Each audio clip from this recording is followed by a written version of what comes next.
Hello, hi and welcome to super talk with Priyanka Gupta. कुछ कह गए, कुछ सह गए, कुछ कहते कहते रह गए। मैं सही तुम गलत के चक्कर में कितने रिश्ते ढह गए। आज रिश्तों की रिश्तों को और खूबसूरत बनाने की श्रृंखला में हमारे साथ है motivational speaker, relationship coach and an author miss Ramandeep Walia. Hi Ramandeep, welcome to the show. Hello, Priyanka. It's a privilege and an honor to be here. Thank you so much for inviting me. Wow, the honor is all mine, Ramandeep. You are a very successful relationship coach, as I can see, right? You have a lot of expertise in the relationship issues, right? So, what are your thoughts? Like, I would like to know, कैसे हम अपने रिश्तों को और खूबसूरत बना सकते हैं, और क्या इसका कोई भी आपके पास फॉर्मूला है जो आप शेयर करना चाहेंगे? फॉर्मूला डेफिनेटली सब लोग यही आके पूछना चाहते हैं. Everybody just wants to take up till of relationship and then get back to track forever whatever there is in their life. But to be very honest, relationship coach तो बहुत से होंगे हमारी कंट्री में, and everybody just goes and says कि मुझे relationship के लिए कुछ करना है तो आ जाइए, let's have a talk, chit chat and things go on. But what I call myself is a relationship reboot coach. ये मैंने अपना एक नीश फाइंड किया था. People were very confused at the onset के रीबूट क्यों. तो मैंने बोला भाई टेक्नोलॉजिकल जमाना है, हर चीज टेक्नोलॉजी के हिसाब से समझ लगती है. अभी कुछ भी प्रोडक्ट लाते हैं, मे बी फोन ऑल्सो नहीं चलता, we put it in a reboot mode, थोड़ी देर वेट करते हैं फिर चल पड़ता है. So why not do the same with our relationships also. हम लोग एक गैजेट की तरह उसको फेंक तो नहीं देते ना, पहले कोशिश करते हैं उसको ठीक करने की, उसको दोबारा से चलाने की, वापस पीछे जाते हैं, फिर आगे आते हैं, and what happens, it starts working. So why don't we do the same thing with our relationship? उसको डालो दोबारा से, पहले गियर पे, and start working, put it into a reboot mode, and it will be back on track. Wow, ये आपका नजरिया मुझे बहुत पसंद आया रमनदीप के. The situation is not working, the relationship is not working, let's move on, let's go to some other option and all. इस चक्कर में आजकल बहुत सारे रिश्ते खराब हो रहे हैं. मैं I can totally agree. मैं अपने आसपास बहुत सारे examples देख रही हूँ. So that's a good thing. We can reboot our relationship like a gadget and it will start rocking again, right? Definitely. ये और ये it's time and tested. Time and again, कई बारी there are many people who come to me for coaching and they say कि हमारे relationship की अब बस हो चुकी है, and हम लोगों को एक नया relation चाहिए, we want to move forward, इसको छोड़ दें और आगे बढ़ें.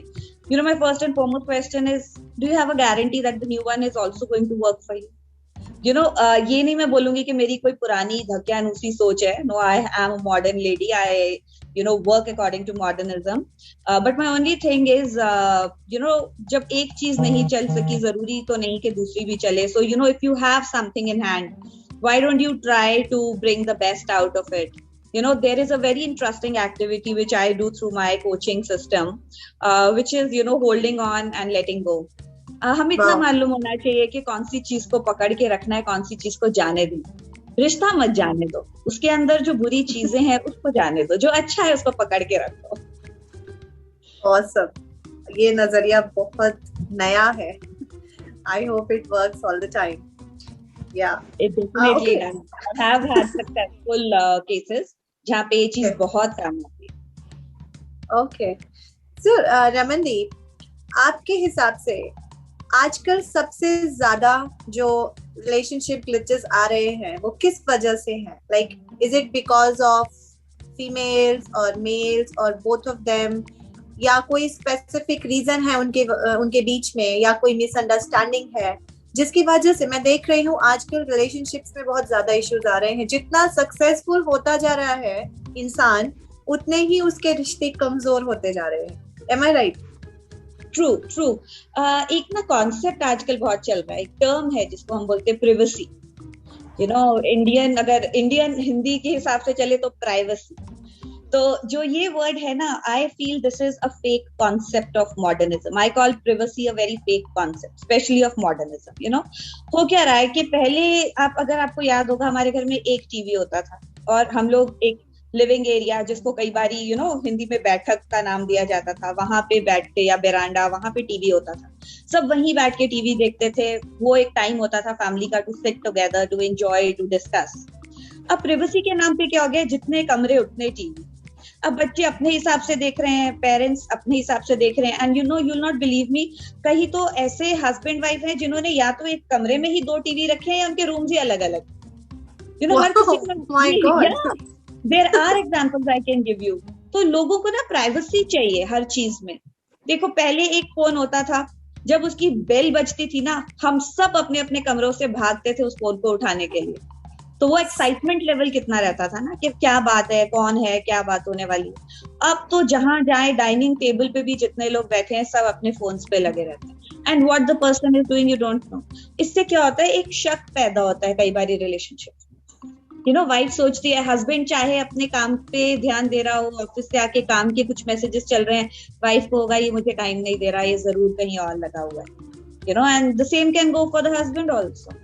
if Yes. wife is into some, maybe she's chatting with her friends, or she's in a family group. So but these things are something which create doubt.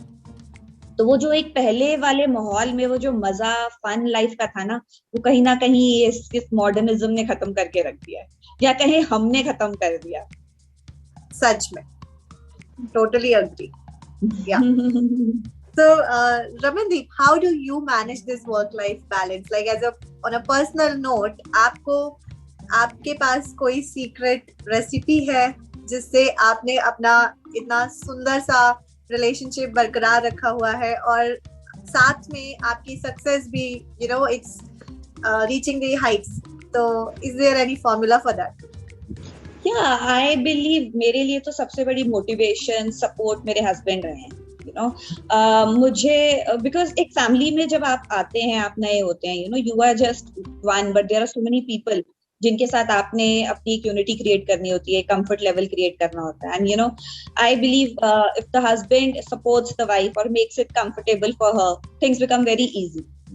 So there were certain things, which my husband had laid down in the family that, I know how she has to move forward, or whatever she will do will be because of me. ऐसा होता है ना कि इसके rules मैं बनाऊंगा, बाकी नहीं बनाएंगे. So, things became very easy for me that way. He was there to support me. And, he's not the one जो बोले कि यार घर का काम करना जरूरी है या किचन में घुसे रहो, He's the kind of person who will say, take some help from people, employ a maid or employ a cook, पर अपना, if you have talent, पढ़े हो तो you should go forward. So he gives me my time, even if he knows I'm busy with my client. Either he'll not come home early, he'll take up another meeting के चलो यार मैं भी काम में चले जाऊं, or else he just does not intrude into my work. So he gives me that time, so I am indebted to him. And I believe इसमें ना 2 चीजें बहुत काम आती है, एक ट्रस्ट और एक फ्रीडम. हम वाइफ्स भी तो अपने हस्बैंड को फ्रीडम नहीं देते कई बार. वी कीप ऑन कॉलिंग, कहाँ हो, कब तक घर आओगे, कब मीटिंग खत्म होगी, क्या करना है, and to be very honest, till date it's been 20 years of my marriage, मैंने अपने हस्बैंड को कभी फोन करके नहीं पूछा है किधर बैठे हो, किसके साथ बैठे हो, कब घर आओगे. And same goes for him. So we have that, mutual bonding of freedom, of liberty, which we have given to each other. So ठीक है, हस्बैंड्स तो होते हैं, वाइफ्स तो सब ऐसी होती है ना कि हाँ हस्बैंड्स को नहीं पूछ सकते कहाँ जा रहे हो, नहीं रख सकते information. But my husband is also like that. He also doesn't ask me. So he's given me my space, I've given him his. That is the best thing. Amazing, Ramandeep.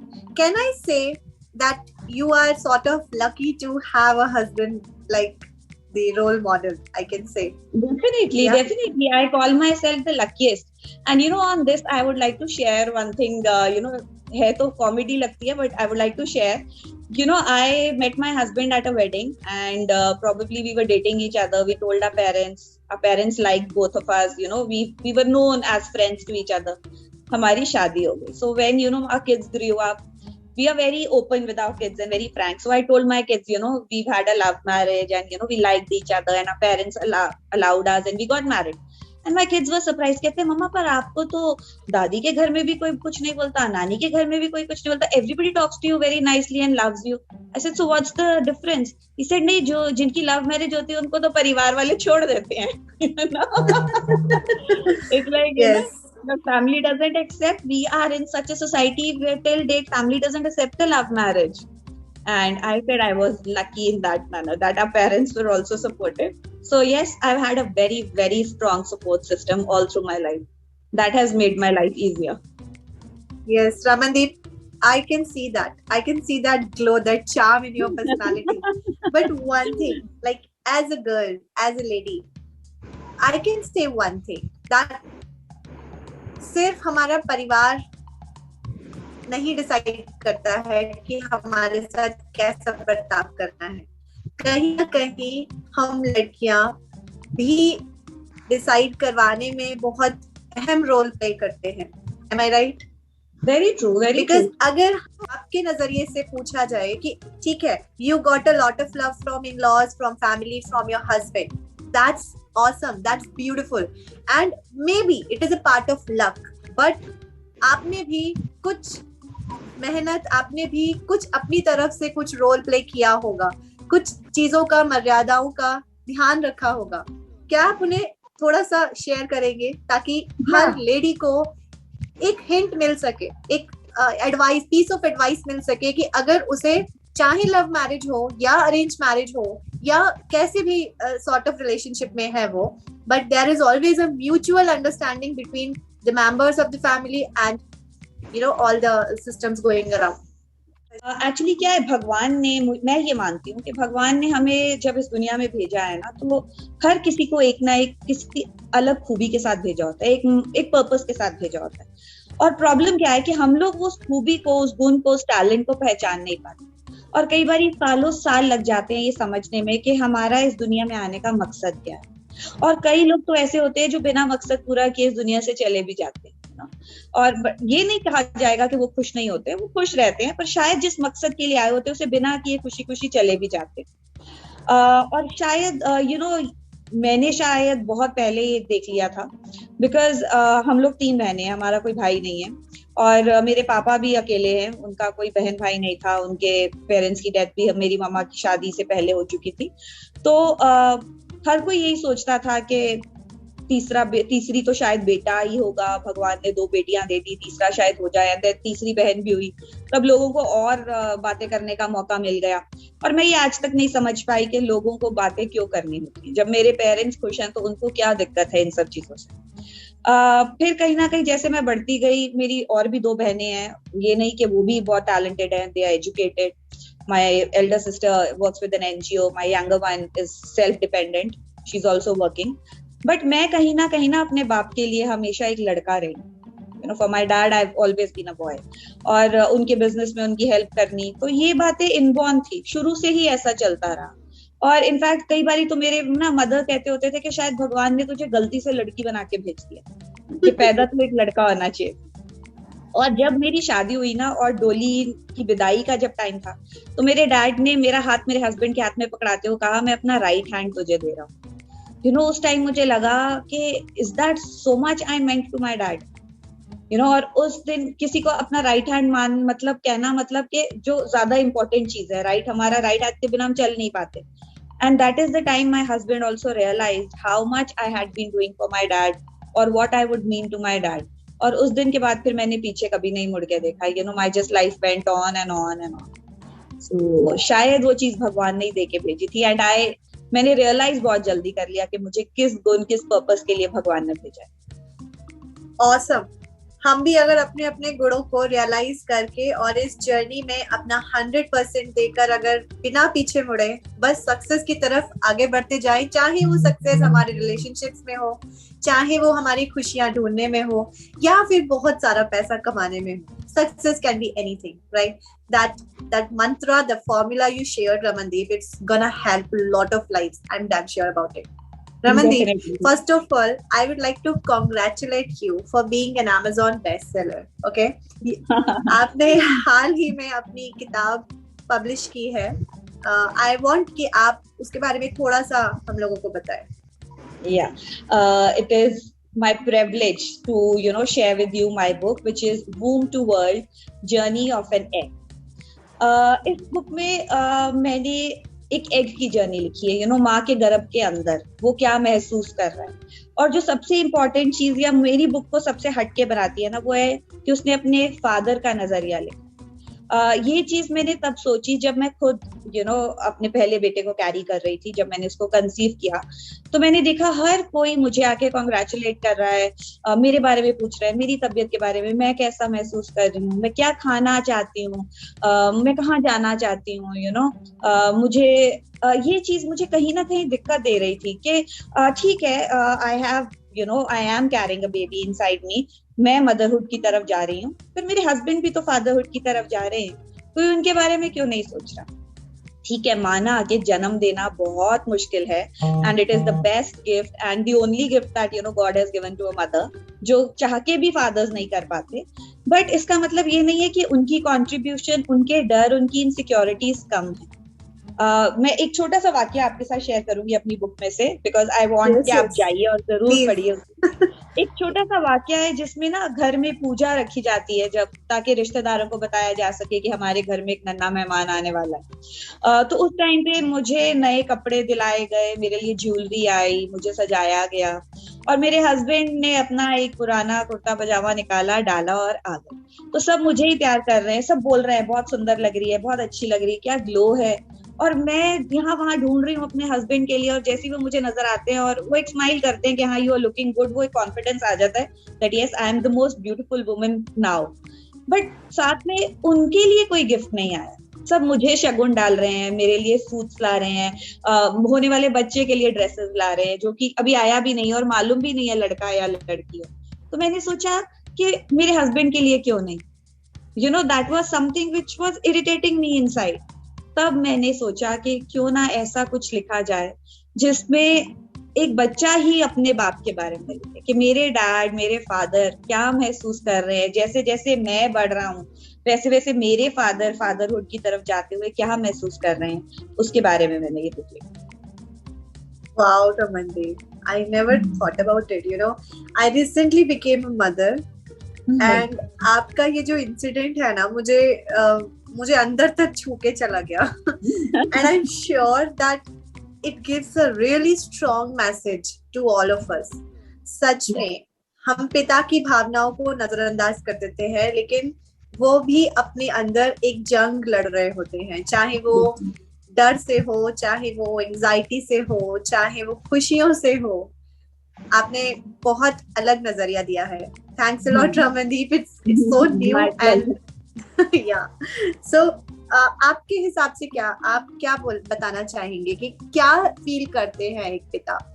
आपने खुद भी ये महसूस किया है और आपने किताब में भी मेंशन किया है। क्या लगता है, लाइक माँ तो उस समय एक एक्चुअली बायोलॉजिकल हार्मोनल बैलेंस से गुजर रही होती है, तो कहीं कहीं जो भी वो फील कर रही होती है वो कहीं उसके हाथ में भी नहीं होता। मैंने खुद नोटिस किया है, जरा जरा सी बात पे रो देना, और a lot of things I have to say about it.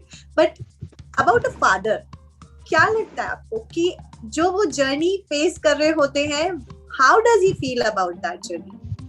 देखो, आपने अभी खुद ही क्या बोला कि आप कई बार रो देते थे, आप कई बार इमोशनली इम्बैलेंस हो जाते थे और आपको खुद को पता नहीं होता है ना, आपको नहीं पता आपके साथ क्या हो रहा है, फिर भी आप रो रहे हो। तो जो इंसान आपके साथ रह रहा है उस पे क्या बीतती होगी जब वो देखता होगा बिना किसी कारण आप रो रहे हो, और आप किसी कारण से भी रो रहे हो, तो उनके लिए ढलना कितना मुश्किल है। So he has to have more patience than us, because we know what we are going through, bodily physically हमें मालूम हो रहा है हमें क्या दिक्कत आ रही है, हम क्या परेशानियों का सामना कर रहे हैं। बट जो हमारे को कहते हैं ना बियर कर रहे हैं या टॉलरेट कर रहे हैं, बिकॉज यही होता है, उनके लिए कितना मुश्किल अपने आप को चेंज करना। तो हम ये क्यों नहीं देख पाते कि साइकोलॉजिकली, मेंटली वो इंसान भी तो अपने आप को बदल रहा है हमारे लिए, या जैसे जैसे हम बदल रहे हैं वो भी तो अपने आप को चेंज कर रहा है टू सूट आवर सिचुएशन। कई बार हम बोल देते हैं कि यहाँ से निकलते हुए जी ये स्मेल चढ़ रही है, ये स्मेल बुरी लग रही है, या फ्रेग्रेंस अच्छी लग रही है, and there and then these people change the situation for us, but is it easy for them to change that situation? Then on the other hand, at times हम ना इस टाइम पे बहुत पैम्परिंग चाहते हैं एज फीमेल्स के, मतलब husband हमें पैम्पर करे, केयर करे, and sometimes we have unreasonable demands also during our pregnancy, and क्या वो हमारे हस्बैंड के लिए पॉसिबल होता है उन सबको पूरा कर पाना? But he still does it, और सबसे जो मुझे बात परेशान करती है वो है आदमी का बिजनेस या अपने ऑफिस और घर के बीच में जो तालमेल बनाना होता है, specially during pregnancy, because you don't know when an emergency might strike at home. और अक्सर देखा गया है कि जिस टाइम पे घर पे इमरजेंसी होती है, ऑफिस में भी तभी इमरजेंसी निकलती है। एंड और हम तब ये बोलते हैं कि हाँ, आज भी तुम्हें अपना ऑफिस की पड़ी है और मेरी नहीं। तो क्यों नहीं हम समझ पाते कि वो इस ऐसी परेशानी में है जहां एक पाँव घर पे है, एक पाँव ऑफिस में है, और अगर दोनों में से किसी एक को निकाला तो लंगड़ाएगा तो वो आदमी ही ना। So these are the situations which I think we need to understand, because ऐसी बहुत परेशानियां आदमियों के साथ होती। You are right. अब फाइनेंस देखें, हमें मालूम है अभी उसने एक आदमी 4 इंसान की पालन पोषण कर रहा है, पर जब एक बच्चा घर में आ जाए तो वो 4 नहीं, अब वो 6 जन हो जाएंगे, because looking after a child is as good as looking after 2 people. The expenses rise, the requirements of the child rise, and obviously when these things are increasing, he has to double up his workload. उनको अपना time, अपना काम बढ़ाना पड़ता है ताकि उसी समय सीमा के अंदर रहते हुए वो अपनी बाकी सारी जिम्मेदारियों को भी निभा सके। सोचना चाहिए। आपकी ये क्लैरिटी है, जो आपने एक अलग ही सोच आज रिप्रेजेंट की है ना, मुझे नहीं लगता कभी किसी ने इस बारे में सोचा होगा। मैंने खुद नहीं सोचा कभी। That's so awesome.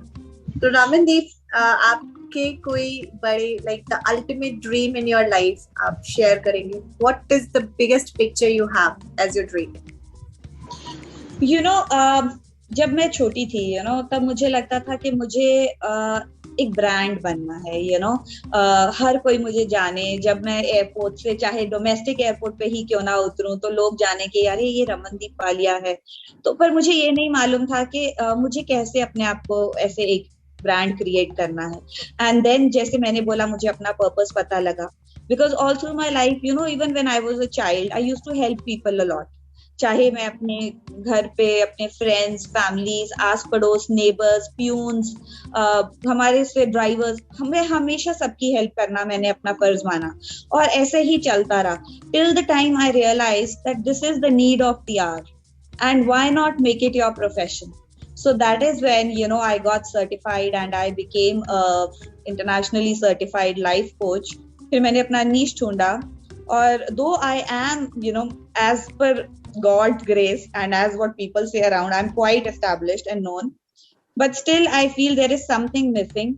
जो वो एक brand रमनदीप है, वो अभी बनने में शायद थोड़ा time लगेगा. So that is my biggest dream, to make myself a brand as far as the relationship coach is concerned. Wow, I really hope for the best. You one day I want you to be actual a brand, this relationship coach. You will be a tycoon in this industry one day. Thank you so much. I want कि जब लोग एक करें ना, ढूंढे Google पे या किसी भी सोशल मीडिया साइट पे एक रिलेशनशिप कोच, तो मेरा नाम सबसे ऊपर आए। जिस दिन वो हो गया, I believe my dream will come true. I'm sure it will happen. You have such a passion, Ramandeep, and your vision is totally, it is totally resonating with the current needs of the world. And the kind of product in terms of service you are offering, it is in high demand. So one day you are going to become a big industry. Don't worry, Ramandeep. Thank you. I need your wishes and God's grace for that. Thanks a lot. Yeah, most welcome.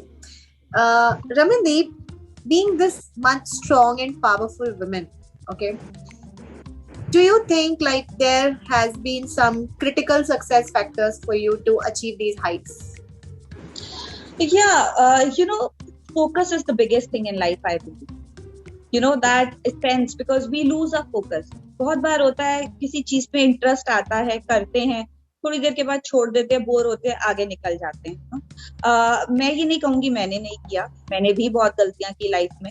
मैंने बहुत से काम करे, छोड़ दिए, and because मुझे interest खत्म हो जाता था till the time I realized that the main thing to success is a focus towards your goal. सबसे पहले तो गोल ही नहीं मालूम होता, बहुत कुछ करके देखते हैं, शायद वो होता है ना हिट एंड ट्रायल, हिट करते रहे, जहां ट्रायल लग गया दैट इज अ थिंग, वो मत कीजिए. सबसे पहले बैठ के जिंदगी में एक बारी अपने आप को टाइम दो और सोचो कि मुझे करना क्या है जिंदगी में, अपना एक गोल, एक आउटकम निकालिए. And after that you have to see how I have to achieve that thing, और पूरी फोकस, पूरी शिद्दत की तरह बस उसके पीछे पड़ जाओ, and the success will actually run after you. Yes, I totally believe in your concept. This is so true. This is fabulous. Actually, I was waiting for such an energy for such a long time that a girl will come, a lady will come, and she will explain the relationships from her perspective. हम कहते हैं ना, औरतों को समझना मुश्किल ही नहीं, नामुमकिन है. पर जब एक औरत ही समझा रही है ना अपनी कहानी खुद की जुबानी, it is an honor to be with you this time. That's great. So being this much successful and powerful, and what lot adjectives I can call you, but I want you to give a powerful message to the women all around the world. Give to them. You know, I would like each woman to say that, you know, I'm strong, brave, independent, in control of my life, and capable of achieving anything I ever dream of. Wow, this is so powerful. A lot of energy. The vibrations you are radiating, Ramandeep, they are flawless. They are so high and super high. So I'm really humbled by your words, Priyanka. I'm really humbled. Thank you so much. No, you deserve it. And it was such a great session with you, Ramandeep. And we will have a lot more sessions in the times ahead. And till then, I want you to stay safe and take care, and all the best for this beautiful journey you are on. Okay. Thank you so much. Thank you so much. Thank you for having me. Looking forward to meet you soon. Take care. Thank I wish you all the best with this Super Talks with Priyanka Gupta. And I hope it just goes on, and you get more people so that they can share and reach out to people. And the way you are helping people, you know, these talks are really helpful these days, especially in terms of pandemic and all. So all I can say is God bless you, and I hope you get more success and reach the zenith. Thanks a lot, Ramandeep. Thank you so much. Welcome. Thank you. Bye-bye. Take care. Okay.